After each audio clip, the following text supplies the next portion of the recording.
무엇을 못하게 할 것인가를 생각할 것이 아니라 어떻게 하면 이 아이가 오감을 통해서 세상을 만나보게 해줄 수 있을까를 생각해야 되는 단계라고.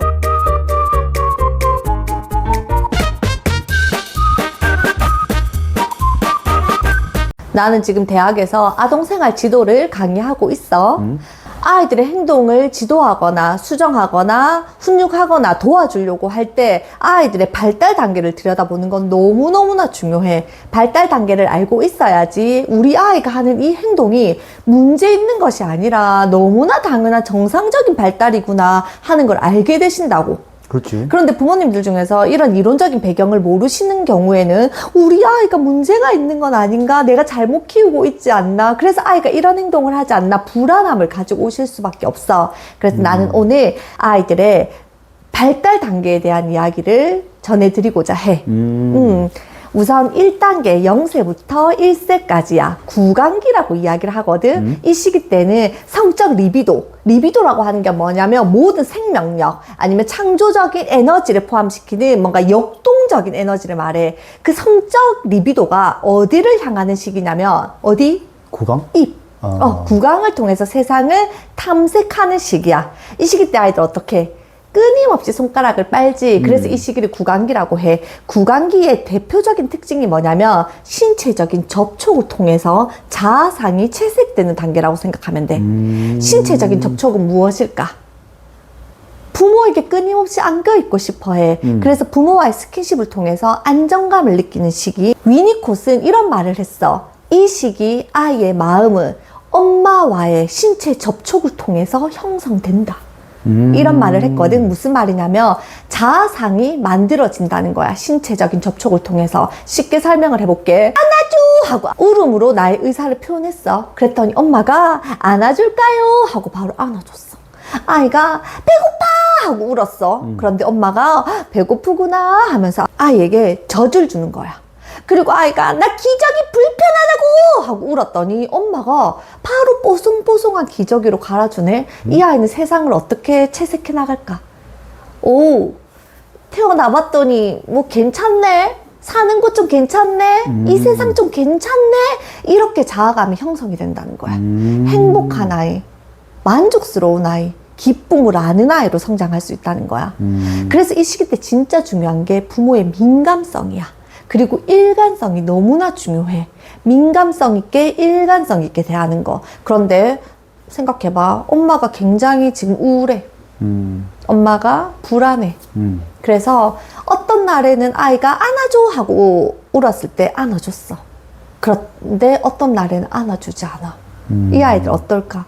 불안할 것 같아. 어떤 날에는 안아주는데 어떤 날에는 안아주지 않네?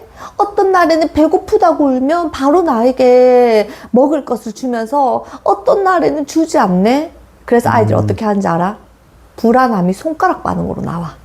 구강기. 손가락을 빨거든? 그런데 손가락을 빠는 것으로 나타나는 아이들의 특징이 순한 아이들이야. 그런데 으악 울음으로 나타내는 아이들도 있지. 어떤 아이? 기질적으로 까다로운 아이. 이 시기 때 본인의 욕구가 충족되지 않은 아이들이 손가락을 빨거나 입을 통해서 울음을 우는 것으로 자신의 욕구를 분출한다고. 자, 손가락을 빠는 아이들을 왜 빠냐면 우리 엄마가 지금 나에게 먹을 것을 줄 수 있는 상황인가 아닌가를 엄마가 아이에게 민감하지 않아서 아이가 엄마에게 민감해져 버린 거야. 무슨 말인지 이해했지? 아이가 배고파 할 때 엄마가 지금 배고프다는 거구나. 민감성 있게 알아차려서 아이에게 먹을 걸 줘야 되는데 엄마가 쟤 또 왜 울어? 이렇게 하는 순간 아이가 엄마에게 민감해진다고. 우리 엄마 지금은 기분 괜찮나? 나에게 먹을 것을 줄 수 있는 상황인가? 아이가 엄마에게 민감해져. 일명 눈치 보는 아이로 이 시기 때 만들어지는 거야. 근데 순한 아이들 같은 경우에는 당장 배가 고프고 당장 누가 안아줬으면 좋겠는 욕구를 손가락을 빨면서 자기의 안정감을 찾는다고. 근데 기질적으로 까다로운 아이들은 안아! 하는 정도의 울음으로는 부모가 나를 안아주지 않네. 이렇게 했을 때 부모가 나를 안아주는 거야. 울음의 강도는 어떻게 될까? 높아지. 더 강해질 수밖에 없다는 거야. 자, 그래서 이 시기 때 아이들에게 어떻게 해줘야 된다? 불안함을 느끼지 않도록 민감성 있게 일관성 있게 신체적인 접촉과 아이 욕구를 잘 눈치채야 된다. 그리고 이 시기 때 특징이 아이들이 입으로 넣어서 세상을 탐색하는 시기야. 그래서 세상을 좀 탐색해 보려고 리모컨을 빨려고 하는 순간 엄마가 뭐라고 해? 안 돼요. 빨면 더러워요. 엄마 입장에서는 아이의 위생과 안전을 위해서 입으로 들어가는 모든 것들을 차단시켰어. 그런데 아이 입장에서는 어떨까? 내가 무엇인가를 하려고 하면 엄마가 다 제지한다라고 느끼는 거야. 엄마와의 애착관계에서 어려움을 겪을 수밖에 없지. 그렇다면 또 어떻게 해야 될까? 마음껏 입으로 탐색할 수 있도록 해주어라. 어떻게? 아이가 모든 걸 입으로 탐색할 수 있게 부모가 깨끗하고 위생적으로 닦아주면 되는 거야. 내가 예전에 기꺼이 육아에서도 한번 이야기한 적이 있어. 현관으로 기어나가서 운동화를 탐색하려고 하는 우리 아이를 위해서 현관을 깨끗하게 닦아서 아이가 마음껏 입으로 탐색할 수 있게 해주었다. 그것도 바로 구강기 때 욕구를 아이가 충분히 충족시킨 다음에 항문기로 넘어갈 수 있도록 해주기 위한 방법이야. 구강기 때 입으로 빠는 것에 대한 욕구가 좌절되잖아. 어떤 결핍이 만들어지는지 아니? 어떤 결핍? 입으로 가는 모든 것에 대한 결핍이 아이에게 드러나. 어떤 거? 손톱 무는 거. 그리고 계속 손가락 빠는 거.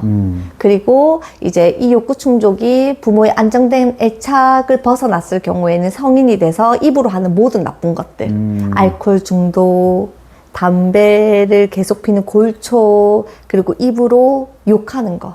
그리고 조금 기질적으로 순한 사람들 같은 경우에는 수다쟁이. 이런 식으로 입으로 하는 모든 것에 대한 결핍들이 드러날 수 있다. 그렇기 때문에 구강기 때는 아이가 입으로 마음껏 세상을 탐색할 수 있도록 해주어라. 아이를 이제 낳았잖아? 산후우울증이 왔어. 그럴 때는 어떻게 해야 돼? 그러니까 엄마의 기분이 아이에게 채색되는 단계라고. 이때까지는. 너도 왔잖아. 그래서 그것에 대해서 지금 이야기하면 너무 길어. 근데 결론은 그래서 옆에 있는 사람들이 잘해야 돼. 엄마의 행복이 아이의 행복이다라는 거 꼭 기억해 주셨으면 좋겠어. 남편분들 잘하세요. 다음은 1세에서 3세까지 항문기야. 이때는 성적 리비도가 어디를 향해 있다? 항문기를 향해 있다. 이때의 대표적인 발달 특징이 신체를 통해서 검증하려고 해. 무엇을? 세상을. 세상을 신체를 통해서 오감을 통해서 탐색을 하는 시기야. 그래서 이 시기 때 아이들이 공격성이 나타나. 세상 탐색하는 신체 발달이랑 공격성이랑 무슨 상관이 있지? 이런 생각 들지 않아? 그러니까. 내 뜻대로 몸이 움직여지지 않는 시기라는 거야. 이제 막 아장아장 걷기 시작했는데 본인은 뛰고 싶어. 언니만큼, 오빠만큼, 엄마, 아빠처럼 힘도 센 사람이 되고 싶어. 내 생각만큼 내 몸이 따라주지 않아. 그래서 이때 대표적인 특징이 공격성, 떼쓰는 거. 다 싫다고 말하는 거. 내 마음대로 할 거야 라고 이야기를 하는 거. 막 물건 던지기도 하고. 이때 발달 특징이야. 그런데 부모님들이 이때 너무나 엄격하게 훈육을 하려고 하잖아. 그럼 훈육 다 실패해. 왜냐하면 이 시기 때는 아직 판단력이 생기지 않은 시기거든. 그래서 부모님이 아무리 말로 옳고 그름을 알려주려고 하여도 아이가 배울 수 없는 시기야. 그래서 24개월 때까지는 안 된다는 소리 하지 말고 키우세요가 이런 이론적인 배경을 깔고 있는 거야. 그럼 구강기 때 충분히 욕구 충족이 안 되면 그게 항문기 때도 그대로 연결돼? 그렇지, 계속 연결돼. 그래서 구강기 때 욕구가 완전하게 충족된 후에 항문기로 넘어갈 수 있도록 해줘야 돼. 그래서 항문기적 욕구도 충분히 충만하게 충족시킨 다음에 넘어갈 수 있도록 해줘야 한다고. 그래서 항문기 때는 훈육을 어떻게 하라고 하냐면 아이의 마음속에 엄마가 굳건하게 자리 잡은 후에 훈육해야 된다라고 이야기를 해. 왜냐하면 이 시기 때 대표적인 특징이 분리불안이거든. 남편 들어봤을 거야. 재접근기. 이게 무슨 말이냐면 엄마라고 하는 내가 너무나 애착관계를 형성해야 되는 왜 나의 생존권을 책임지고 있는 사람의 그 대상의 관계 상실을 두려워하는 시기거든. 대상 관계 상실. 엄마가 사라질지도 모른다는 불안함이야. 그래서 이 시기 때 아이들이 어린이집에 보내잖아. 엄마랑 안 떨어지려고 하는 거 너무나 당연한 발달 단계야. 그런데 이 시기 때 부모가 너무나 강하게 훈육을 하면 안 돼. 예를 들어서 너 이런 식으로 말 안 들으면 엄마 집 나갈 거야. 엄마 더 이상 너 사랑할 수 없어. 아, 저리 가. 아빠랑 살아. 이런 말들이 아이에게는 너무너무나 공포일 수 있다는 거야. 왜냐하면 지금 발달 단계상 분리불안이 들어오는 시기인데 부모가 본인을 밀어내는 거야. 이때는 단순하게 내 눈앞에 안 보이는 것에 대해서 분리 불안을 느끼는 건 정상 발달 단계. 그런데 이때 부모가 너무나 엄격하게 훈육을 해버리면서 아이에게 부모가 공격성을 나타냈어. 그랬을 때 아이들은 어떤 불안을 가지고 가냐면 엄마가 나를 사랑하지 않을지도 모른다는 불안함을 가지고 가버리게 되는 거야. 아, 그래? 이건 너무 무서운 거거든. 애착관계의 본질이 다 무너지는 거야. 자, 그래서 학문기적 특징이 뭐라고? 오감을 통해서 세상을 만나야 되는데 부모가 이것도 안 돼, 저것도 안 돼. 그래서 너 엄마 말 안 들으면 엄마 이제 너 사랑하지 않을 거야. 이렇게 말한다고 하는 거 학문기를 건강하게 넘어가지 못하는 걸 이야기하는 거야. 그래서 어떻게 해야 되니? 무엇을 못하게 할 것인가를 생각할 것이 아니라 어떻게 하면 이 아이가 오감을 통해서 세상을 만나보게 해줄 수 있을까를 생각해야 되는 단계라고. 왜냐하면 이 시기 때는 유령과 신경망의 발달으로 인해서 지능이 만들어지는 시기거든. 부모들이 오감을 활용해서 마음껏 아이들이 자신이 궁금해하는 이 세상을 탐색해 볼 수 있도록 해주는 것이 너무 중요하다. 그런데 부모가 각종 통제로 이 아이가 하는 모든 행동에 대해서 제지를 하거나 야단을 칠 때 이 아이는 어떻게 된다? 자존감이 떨어질 수밖에 없다. 왜냐하면 내가 내 신체를 통해서 무엇인가를 탐색할 수 있는 기회를 원천봉쇄 당해버리게 되는 거기 때문이야. 학문기 때 대표적인 특징이 뭐라고? 성적 리비도가 학문을 향해 있다. 그래서 이 시기 때 아이들이 대변 훈련이 가능해. 그래서 18개월 이후에는 대변 훈련을 실시를 하는 거거든.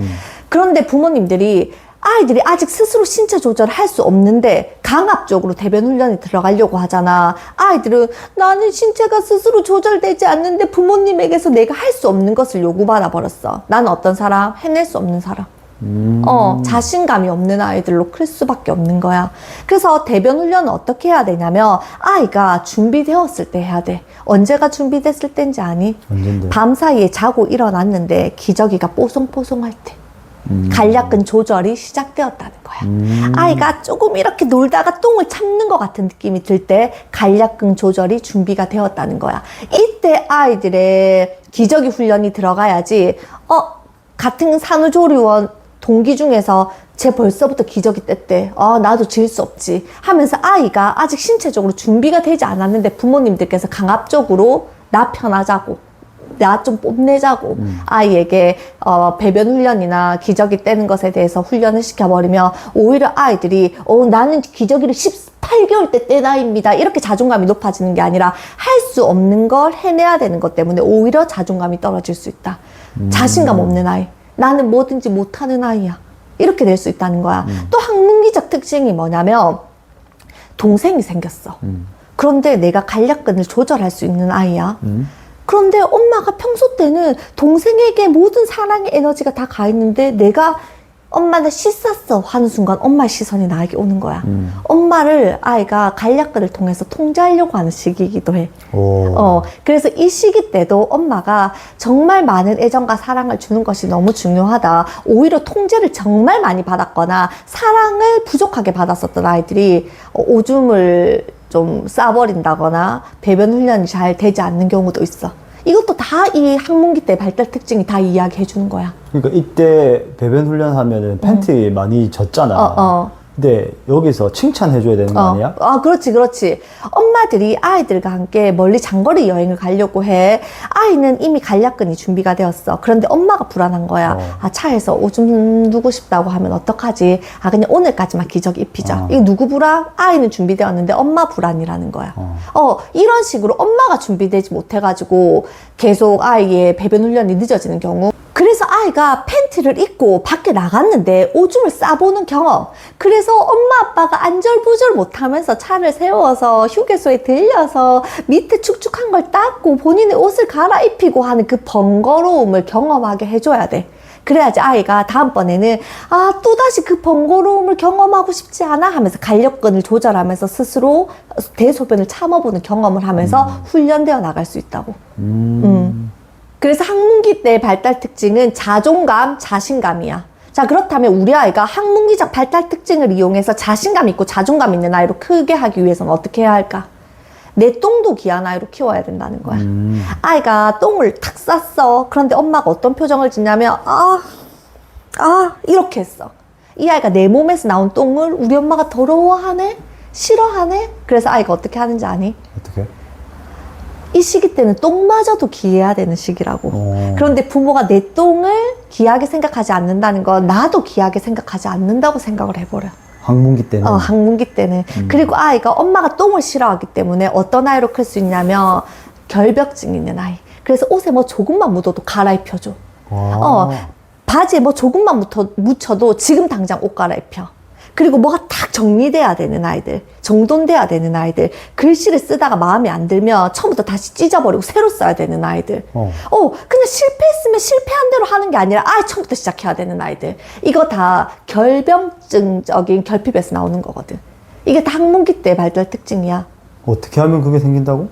엄마가 내 몸에서 나오는 것들을 더럽다고 느끼는 그 표정과 말투와 행동을 보았을 때. 진짜? 저리 가, 더러워. 이렇게 하는 순간, 난 어떤 사람? 내 몸에서는 더러운 거 나오는 사람. 그래서 내가 더러운 건 숨겨야 되는 거. 그래서 더러운 건 다 안 좋은 거. 그래서 오히려 결벽증 있는 아이로 성장할 수 있다고. 학문기적 결핍은 웬만해서는 난극기 정도쯤 되면 사라지거든. 그런데도 그게 초등학교, 중학교, 고등학교 때까지 계속 연결이 된다고 하는 건 학문기적 결핍이 너무 크게 온 아이들은 그게 평생에 걸쳐서 좌우가 되긴 해.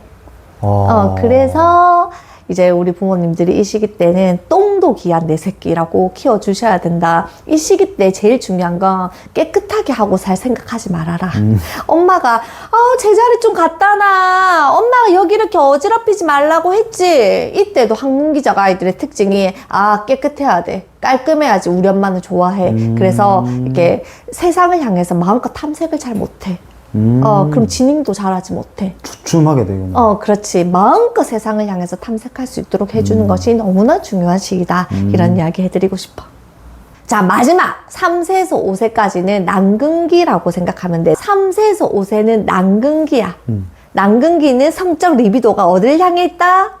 성기를 향해 있는 시기라고 생각하면 돼. 그래서 이 시기 때 내가 다른 영상도 찍은 게 있는데 엘렉트라 컴플렉스나 오이디푸스 컴플렉스가 나오는 시기야. 나의 모든 성적 에너지가, 역동적인 에너지가, 생명력 있는 에너지가 성기를 향해 있는 시기라고. 그래서 남자와 여자가 다르다는 걸 아는 시기이기도 해. 그래서 아빠가 목욕을 할 때 아빠의 성기와 나의 성기를 비교하는 시기이기도 해. 엄마의 신체와 나의 신체가 다르다는 걸 구분할 수 있는 시기이기도 해. 그래서 이 시기 때 아이들을 뭘 가지고 잘 노는지 아니? 성기를 가지고 잘 놀아. 그래서 여자아이들 같은 경우에는 손가락을 넣어서 계속 만진다거나 남자아이들 같은 경우에는 본인의 성기를 쭉 늘어뜨리기도 해. 자, 이 시기 때는 제가 왜 저래? 왜 저렇게 자기 성기를 만져? 어른들의 시선에서 성적으로 보면 안 되고 이 시기 때 아이가 모든 에너지가 성기에 몰려있는 시기구나 하는 걸 부모님들이 그냥 인지하는 것만으로도 너무 좋아. 그래서 아이가 성기를 가지고 놀 때는 어디서 이런 거 만져? 이러면 병균 들어가가지고 큰일 난다. 아이고 귀신이 와가지고 잡아가겠네. 고추 떼간다. 이런 이야기들이 아이들에게 엄청나게 심리적인 불안감을 줄 수 있다는 거야. 그래서 부모가 성기를 가지고 노는 것에 대해서 엄청나게 민감하게 반응하면서 통제하거나 불결해하거나 많이 야단친 아이들, 금기당했었던 아이들이 어떤 특징을 보이는지 아니? 훗날에? 어떤 특징? 금기당했던 것에 대해서 집착해. 오히려? 오히려. 그래서 섹스 중독에 빠진다거나 바람둥이가 되거나 배우자와의 성관계로는 만족하지 못하는 그런 욕구를 가진 사람으로 성장할 수도 있다. 만일 이때 욕구가 너무 충족이 되지 않은 아이들은. 그래서 어떻게 해줘야 되냐면 아이가 성기를 가지고 노는 것은 너무나 당연한 발달 시기이다. 하지만 사실 만지고 놀게 하면 안 되는 게 맞아. 그랬을 때는 어떻게 해라? 주의를 환기시켜라. 지안이도 남편 기억해봐.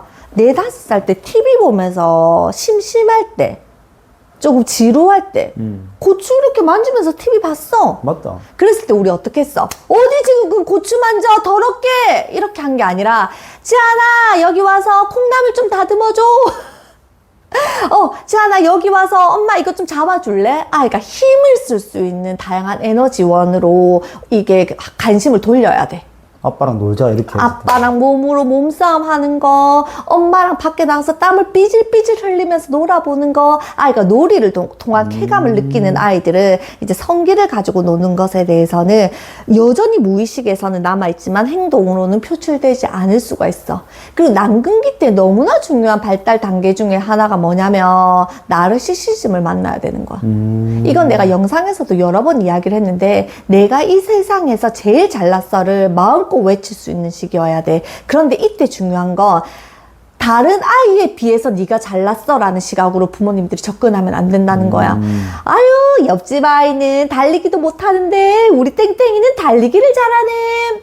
지금 저 아이는 아직 한글 못 읽는데 너는 한글을 읽을 수 있는구나. 상대적인 비교 개념으로 내가 잘났어를 만나게 해버리면 이 아이 어떻게 잘하는지 아니? 어떻게? 초등학교 가서 잘난 척하는 아이. 내가 누군가랑 상대적인 비교를 통해서 뽐내는 아이. 그런 아이로 클 수밖에 없다는 거야. 근데 상대적인 개념을 통해서 나에 대한 만족감과 자부심과 기쁨을 가지고 오는 아이들은 평생이 불행하다. 진짜. 왜냐면 남과의 비교를 통해서만 나의 행복의 잣대를 가늠할 수 있으니까. 이게 슬프잖아, 남편. 슬프지. 그래서 이 시기 때 나르시시즘, 내가 이 세상에서 제일 잘났다는 어떤 결로 만들어줄 수 있어야 되냐면, 남과의 비교가 아니라 그냥 너 잘났어가 돼야 된다고. 그래서 이 시기 때 아이들 특징이 나 대단하지, 나 대단하지 이렇게 이야기했을 때, 너 그렇게 대단한 거 아니야. 옆집에는 더 잘해. 엄마 친구 아들은 더 잘하고 있다. 이런 식으로 비교하면 안 된다고. 맞아. 네가 제일 잘했다. 이렇게 맞장구 쳐줄 수 있는 나르시시즘을 만나게 해줘야 된다. 나르시시즘에 대한 영상은 내가 또 여기 하나 찍어 놓은 거 있으니까 이걸 참고해 보시면 좋을 것 같아. 자, 나는 오늘 0세에서 5세까지의 발달 단계에 대해서 알아보았어. 구강기, 학문기, 난근기. 아이들의 발달 단계를 들여다본다고 하는 건 내가 내 아이를 잘 키울 수 있는 도구를 가지는 것과 같아.